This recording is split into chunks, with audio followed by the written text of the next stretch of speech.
My name is Catherine Simpson. I've been married to James for 10 years and I think we've been getting along well. No major arguments, and our relationship is strong. We have kids, but we never fight over them. I hear stories about couples fighting over kids or a husband's affair, but I'm grateful that hasn't been my experience. Or so I was grateful. In the past tense. Just a while ago, James brought his mistress Amelia home and declared, "I've decided to give this house to Amelia."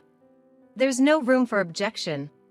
I was dumbfounded at first, not understanding what he meant. But as I saw this woman leaning on my husband and smirking at me, I realized I was being cheated on. I was the stereotypical betrayed wife. James' betrayal became clear. "So, I'm divorcing you, and you need to leave this house." Just this morning, he was eating the breakfast I made, drinking coffee as usual, and reading the newspaper. I even packed his lunch and saw him off with a "have a nice day." I had no clue about the affair. Why all of a sudden? It's not sudden. You're just too oblivious. Oblivious? Maybe I was too good at hiding it. You're good at having an affair? Yeah, I've been hiding it well. How? What do you mean? I said I was working late but was out on dates. You never suspected. Well, if you said you were working late. And you believed me when I said I was on business trips. Of course, you're my husband. And you brought back souvenirs. Those are available everywhere. I suppose, but you didn't even notice when I started not letting go of my phone. I'm always on my phone too, so I thought it was normal. I thought you were cheating, so I checked your phone. Oh, really? You checked my phone? Yeah, if you were cheating too, I wouldn't be the only one to blame. Besides, you never doubted me, nor got jealous. That must mean you're cheating, right? I'm not cheating. I went through your phone from top to bottom and didn't find a hint of cheating. You're such a boring woman. Even if you call me boring. But I was cheating. And with young and cute Amelia. She really is young. She looked to be in her mid-20s. Since James is 40, there must be a 15 to 16-year age gap. I couldn't believe a girl so young would be interested in an older guy like him. Are you being fooled? Don't be rude. Amelia would never do such a thing. Really? But why would a young girl like her be with an older guy like you?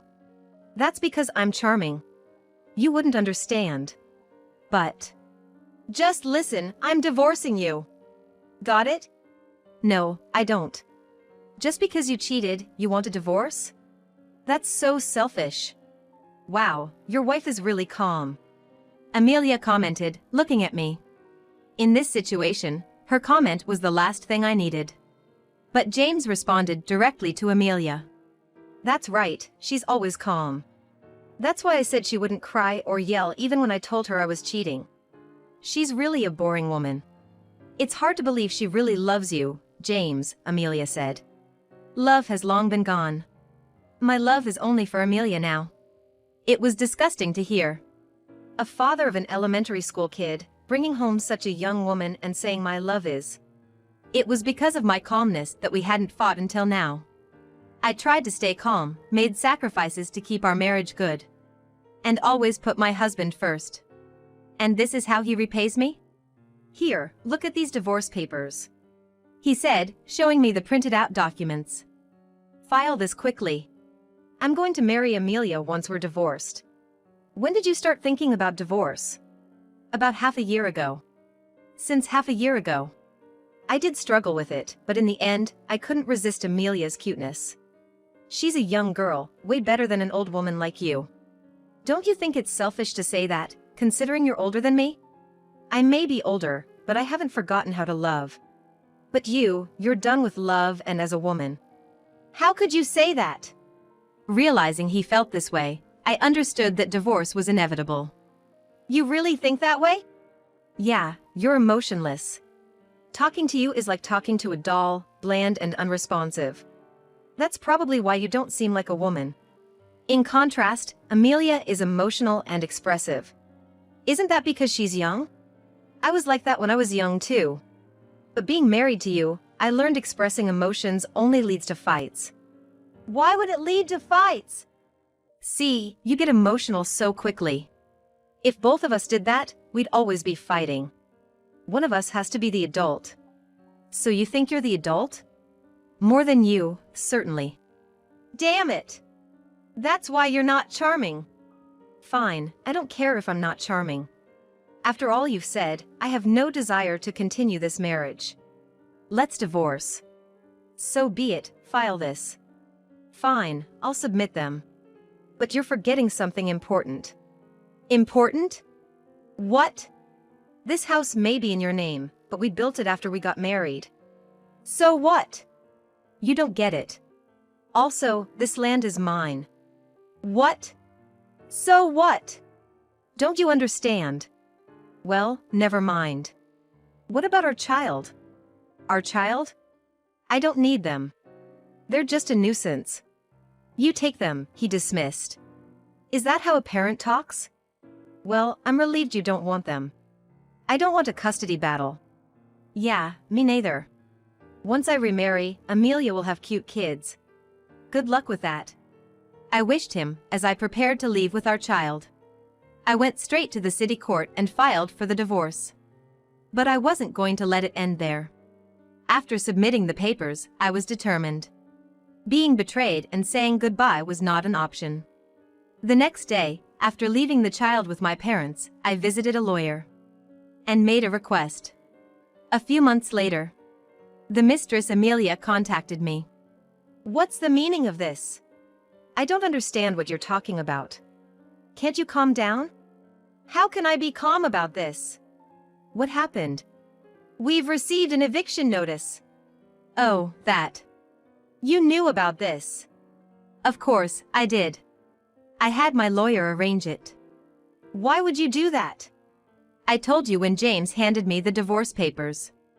The land is mine. So what? James said the same thing. You two really are alike.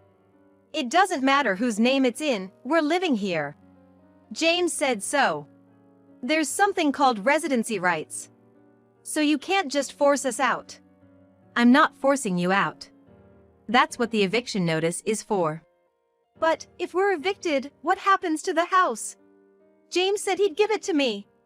Regardless of what he says, the land is mine. And now that we're divorced, I'm entitled to half the house in the property settlement. Half? You mean split the house in half?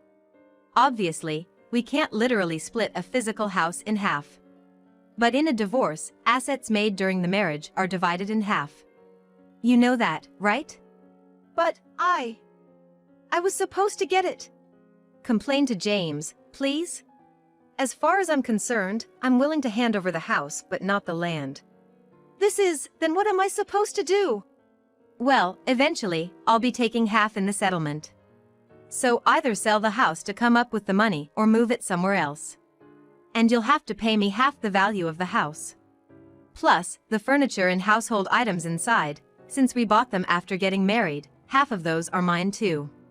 This is just too cruel. If you have a complaint, you could always go to court. I'm doing everything legally with a lawyer. I'm not in the wrong here. Fine, fine, fine. I'll tell James. You're just belittling me because I'm young. You're saying all this nonsense because of that. That's something an old lady would do. I won't lose to that. Ridiculous.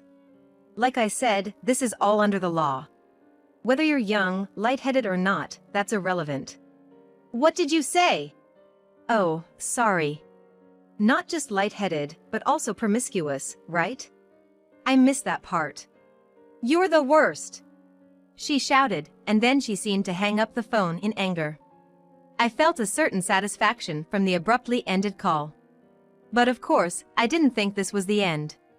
I was sure James, who was now being sobbed to by his young lover, would call me soon. And sure enough, that night, James called. Hey, Amelia is crying. Oh, did you make her cry? Did you two already have a fight? Don't joke around. It wasn't me who made her cry, it was you. Why me? I haven't even seen her. Because you sent that eviction notice. So, would you have preferred if heavy machinery suddenly demolished the house without warning? That would never be allowed. Exactly. That's why I sent the notice. I'm quite considerate, aren't I? Why are you doing this? It's unreasonable. Why is it unreasonable? I explained that the land is mine, and now that we're divorced, I'm entitled to half the house. I even explained it in a way that your young and naive girlfriend could understand. She's not stupid. I didn't say she was stupid. I just said she's naive. That's the same thing. Stupid and naive are different. You're way more stupid. Really? That's fine. Then there's no point talking to a stupid person. I'm hanging up. The conversation isn't over yet. What do you want now? You insult me and then say the conversation isn't over. You're troublesome. That house is mine. Yes, it is. For now. But the land is mine. So, you need to figure out what to do with your house on my land. Move it or leave it. Either way, half of it is mine. Why can't you just let me use the land? It's not being used anyway. I can't do that. I'm thinking of selling it. Selling it? Yes, there's no point in just holding on to it. It's better to sell it for money. Then it's better to leave things as they are. Having you use it doesn't benefit me at all. That's why I'm considering selling. That's ridiculous. It's reality. If we were still married, I wouldn't have thought about it. But now that we're strangers, it's a different story. But my house is on that land. You can't just sell the land with the house on it. I can sell it. It's perfectly legal to sell my own property. You're just trying to trouble me. It's obvious. Exactly.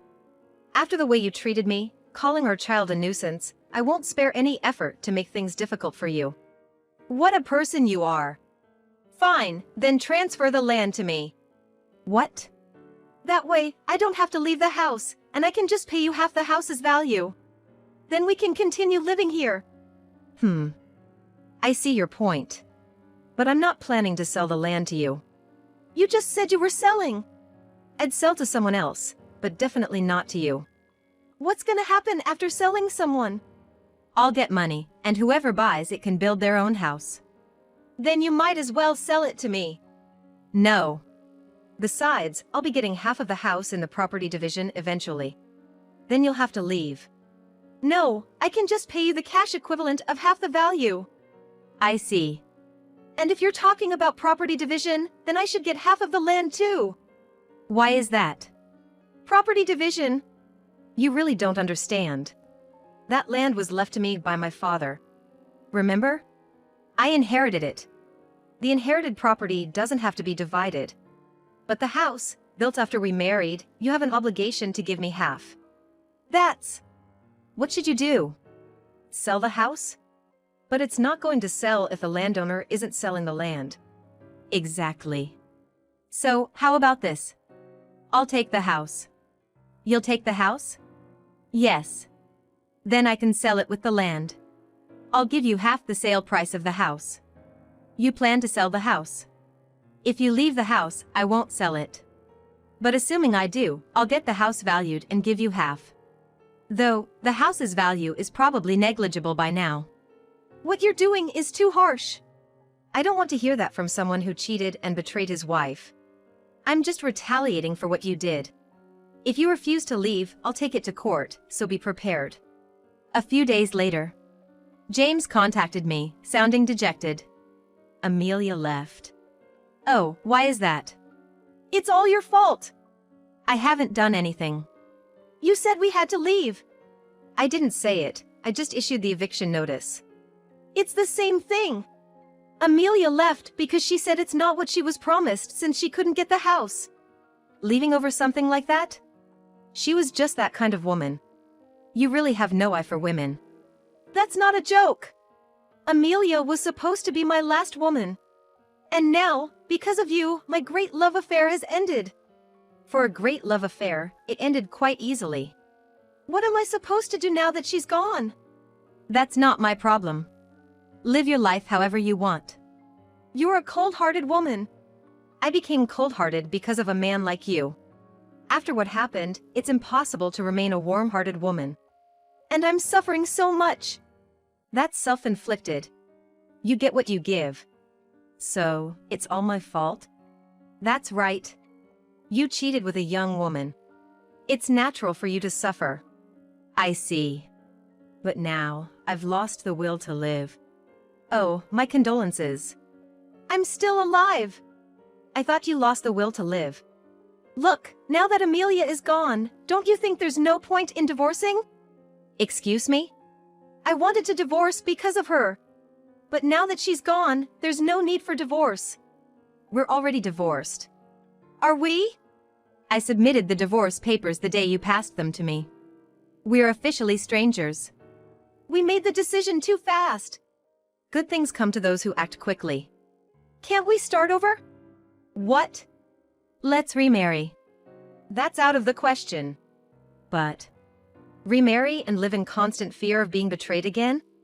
I don't think so. I refuse to live like that. If we live together, the house will be as before. I have no intention of living in that house with you. Please leave. We're divorced, right? Amelia isn't in this house anymore. I'm aware of that. So, we should just live together. I've already asked my lawyer about property division. As soon as the calculations are done, I intend to pay you half the value of the house. I don't need that. I do. And I will also be claiming child support.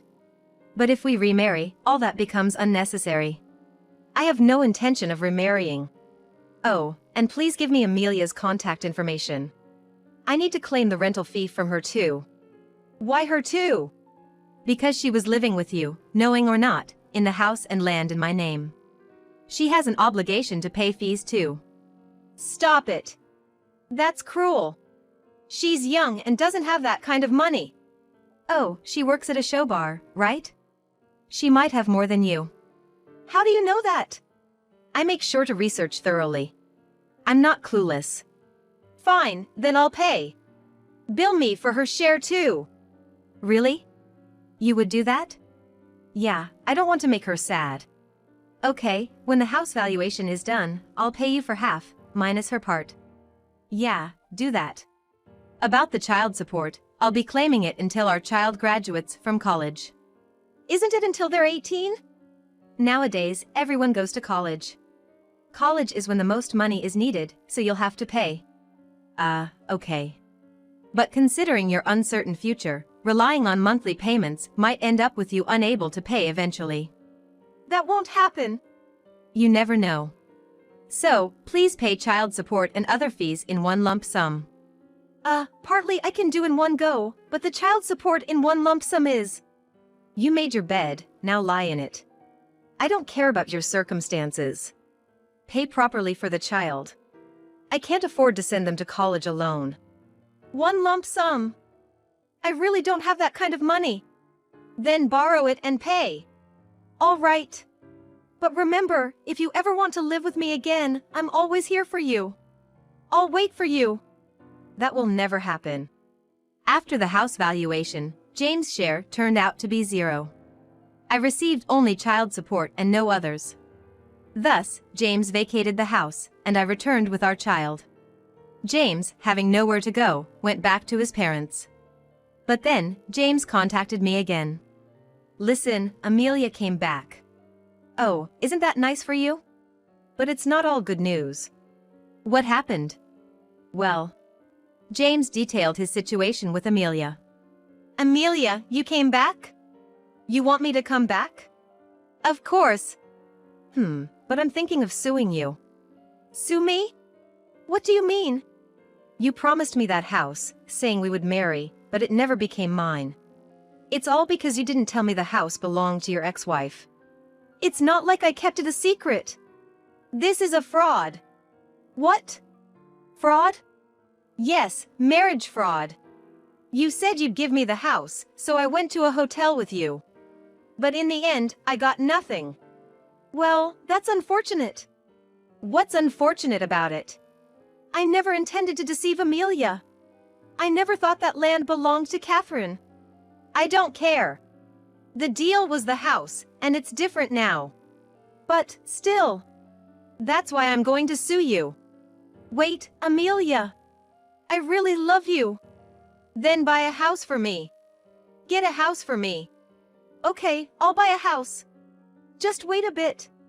How long is a bit? About 5 years. You really will buy a house in 5 years, right? Oh. Of course I will. Then I'll marry you, but if you don't buy a house in 5 years, we're getting a divorce. Okay, okay. James seemed to have blurted out without thinking. How foolish. And to think, you just asked to remarry me because she left. You switch back so easily. Well, if she's back, that's how it goes.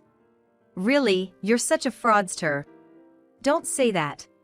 Besides, buying a house in 5 years is impossible. Definitely impossible. About the child support. Don't even think about it. Pay it properly. It's your child too. If you don't pay, I'll take you to court. Okay, okay. Calm down. Shut up. My emotions returned after divorcing you, I said and hung up the phone. Divorcing such a pathetic man was definitely the right decision. Afterward, James and Amelia started living at James' parents' house to save money for their own place. However, Amelia's extravagant spending continued to trouble James. Amelia, this bill. What about it? Why are you spending so much? Because I want things. And you want me to stay beautiful, right? That costs money. But we're saving for a house. Just cut back on your own expenses. And so, Amelia kept buying whatever she wanted. However, when she found out that the child support paid to me was funded by loans, she was furious. The reason for her anger seemed to be the fear of losing money for herself. Furthermore, when they couldn't build a house in 5 years, Amelia constantly berated James, leading him to a nervous breakdown and eventually divorce.